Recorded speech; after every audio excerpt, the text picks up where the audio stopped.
بسم اللہ الرحمن الرحیم۔ رسول اللہ صلی اللہ علیہ وسلم کی اگلی حدیث ہے۔ حضرت ابو ہریرہ رضی اللہ تعالیٰ عنہ سے مروی ہے کہ رسول اللہ صلی اللہ علیہ وسلم ایک مرتبہ مفہوم یہ ہے کہ مارکیٹ تشریف لے گئے، بازار تشریف لے گئے، اور آپ نے دیکھا کہ صبورۃ طعام، ایک ڈھیر ہے اناج کا، اور آپ صلی اللہ علیہ وسلم نے اپنا ہاتھ اس میں داخل کیا، یعنی اناج کے ڈھیر کے اندر ہاتھ ڈالا اور اندر کے جو دانے تھے ان کو چیک کیا۔ فنالت اصابعہ بللا،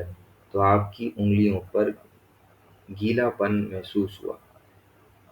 آپ صلی اللہ علیہ وسلم نے جب ان کو گیلا دیکھا، یعنی اندر کے دانوں کو گیلا دیکھا، تو آپ نے ان لوگوں سے کہا، وہ جو تاجر تھا اس سے کہا، یہ ڈھیر والے، یہ کیا ہے، یہ گیلا کیسے ہے؟ تو اس نے کہا کہ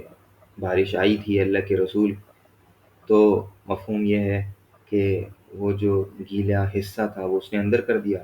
اور باہر والا جو حصہ تھا وہ سوکھا تھا، تو اندر والے حصے کو باہر کر دیا، جس سے دیکھنے والا یہ سمجھے گا کہ یہ تو سارا کا سارا سوکھا ہے اور وہ اس میں سے لے لے گا، جبکہ در حقیقت اندر جو ہے وہ دانہ گیلا ہے۔ اچھا، جب دانہ گیلا ہوتا ہے تو اس کی کوالٹی کمزور پڑ جاتی ہے اور کم ہو جاتی ہے۔ تو رسول اللہ صلی اللہ علیہ وسلم نے اس سے کہا، افلا جعلتہ فوق الطعام، تم نے یہ گیلا والے کو اوپر کیوں نہیں رکھا، کئی یراہ الناس، تاکہ لوگ اس کو دیکھیں۔ اور آگے فرمایا، من غش فلیس منی، جو دھوکہ دے وہ ہم میں سے نہیں ہے۔ تو اپنے مال کے عیب کو چھپانا،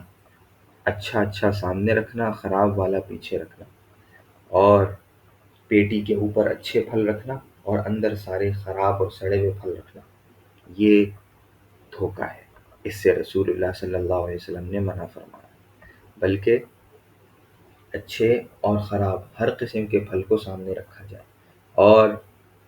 پھر لینے والا جو ہے وہ اپنی مرضی سے لے، دکھاتے ہوئے کوئی چیز دکھانا اور مال دیتے ہوئے دوسری چیز دینا یا دوسری کوالٹی کی چیز دینا، یہ دھوکہ ہے۔ کسٹمر کو دھوکہ دینا یہ حرام ہے، کبیرہ گناہ ہے، اور آپ صلی اللہ علیہ وسلم نے تو یہ فرما دیا کہ مجھ سے پھر اس کا کوئی تعلق نہیں، وہ ہم میں سے نہیں ہے، مجھ سے نہیں ہے۔ سخت بات ہے، اور توجہ سے دیکھنے کی ضرورت ہے کہ ہمارے کاروبار میں کہاں ایسی چیزیں ہوتی ہیں کہ ہم دکھاتے کچھ ہیں بیچتے کچھ ہیں، اور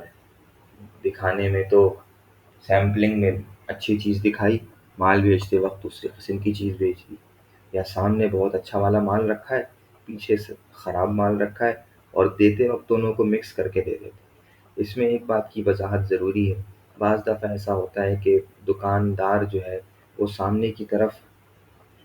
ایسی چیز رکھتا ہے جس سے کسٹمر دیکھے اور وہ چیز لینے کا شوق ہو، اور پیچھے دوسرے قسم کی چیز رکھی ہوتی ہے، لیکن اس نے اگلی آگے رکھی جانے والی چیز اور پیچھے رکھی جانے والی چیز کے ریٹ الگ الگ رکھے ہوتے ہیں۔ جس چیز کی کوالٹی اچھی ہے وہ مثال کے طور پر 120 روپے کلو ہے، اور جس چیز کی کوالٹی خراب ہے وہ 100 روپے کلو ہے، اور جب گاہک اس سے پوچھتا ہے تو وہ بتا دیتا ہے کہ بھئی یہ جو سامنے رکھا ہے یہ 120 روپے کلو ہے، اور یہ چونکہ ذرا گیلا ہو گیا ہے، یہ چونکہ تھوڑا سا پرانا ہو گیا ہے تو یہ 100 روپے کلو ہے۔ ایسی صورت دھوکے میں شامل نہیں ہے، بلکہ یہ تو واضح کر دینے کی ایک صورت ہے، اور اس طرح سے بیچنا جائز ہے۔ اللہ پاک ہم کو عمل کی توفیق عطا